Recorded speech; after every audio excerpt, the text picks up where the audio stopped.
Okay, so my router table is off. You want to make sure before you do any work to your router table that it is unplugged, it is turned off, so that way you're not gonna accidentally kick it on if you're adjusting bits or moving your fence or whatnot. So now I'm gonna undo my guard here. So this is gonna be our planed edge that we're gonna be joining. It's already been squared up, so what I like to do is just measure halfway in between the thickness of my board. So obviously this is a 1-inch thick board. So I have measured in the center of that. And I just want the top of this small cutter here to meet, I want that point right there to meet with that line that I've made in the center of my board. So that's gonna give me about where I need to be for my cut. So that way I'm gonna have proper gap in between my boards when I go to throw them together. So I've already set this up for that height, obviously.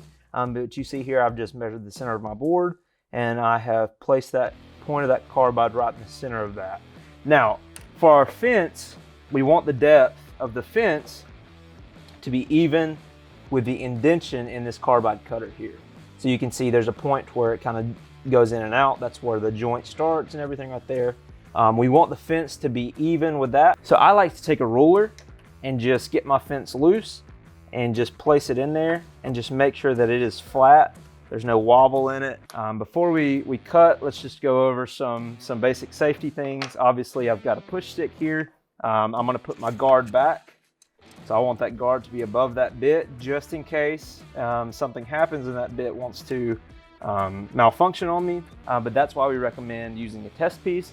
So that way you can try it out. If that cut doesn't work, you can adjust it and get it to where you are getting a proper joint each time.